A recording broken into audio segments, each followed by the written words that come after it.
MIG welder is what most people start with in their home garage. Here, I've got a little bit bigger MIG welder than a lot of the home guys might have. This is a Miller-Matic 252.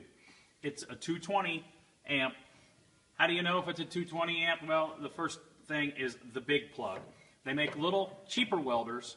Miller makes them also that are 110. That's a small cord like you would have in your house. This is a little heavier duty, so you can weld the little thicker stuff. It's got all kinds of adjustments in it, so you can turn it down to weld thin stuff.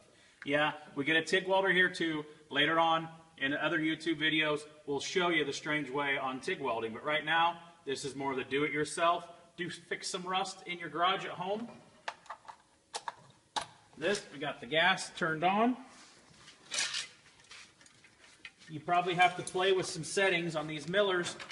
Right in here, they've got a cheat sheet that tells you what the thickness is of your doing and what these dials need to be set at. There's a voltage and there's a wire speed, and you can come down here, look at the thickness of stuff you're welding. Sometimes I like to start a little lower, just in case this old metal we blow through a hole, or make it a little hotter, and you can feather the trigger. So, got my ground on, got my welding helmet. Again, nothing fancy here. $100 auto darkening welding helmet. So we're going to hold this patch up here.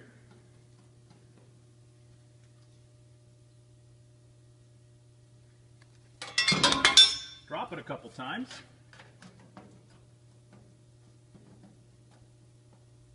Get it positioned to where we want it. There's a flush spot right there. And it'd be easy to do if you could reach around and grab, but you can't.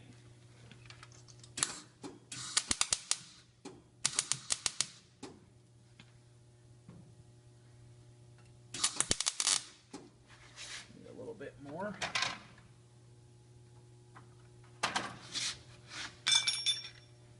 Tap as you go to get this flush.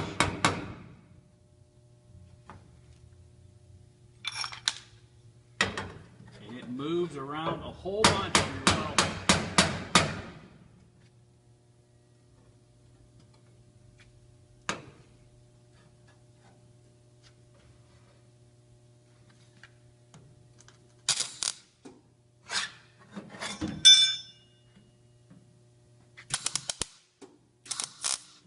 And now we're just tacking to get all the fitment decent.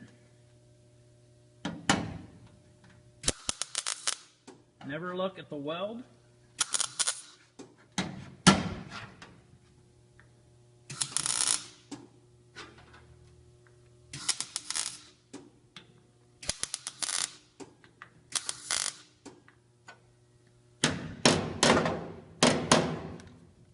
Okay, I've got it tacked and it's flush all the way around. I'll still tap on it some because it might pucker in between welds. As I weld, there's a chance that a couple of the spot tack welds might pop loose. So you just kind of have to watch it as you move. On a MIG weld, and you can't get behind a hammer and dolly like you can with a TIG, you move around. A pretty weld is probably going to warp the metal, but you want to make sure that all these little places are filled. Like a little video game, you jump back and forth and cool it down some with the air and jump back and forth. So that's what I'm going to do for a while, and I'll see you back when it's fully welded. I went around, made little bitty welds and tacks, and basically fill all of it in. So now what I'm going to do, I got some earplugs in because this is a noisy part. Again, this is MIG welding, so the weld is a lot harder than a TIG weld. A TIG weld, if you do it right, you just go over it with a little grinding wheel and you're good to go. Well, since the MIG is a little higher weld and harder, we're going to grind it with a welding, what we call a rock right there, on the same grinder. And then I'll be back in a minute.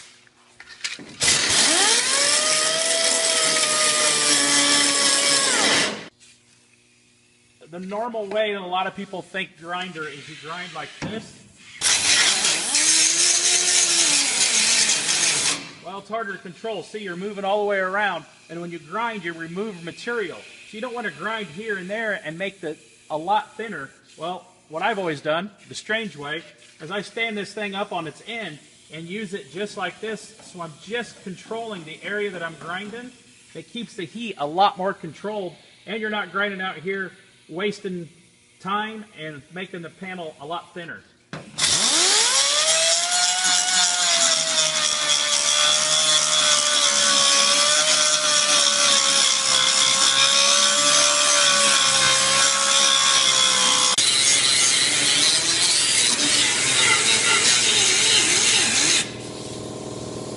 So there I'm pretty much ground.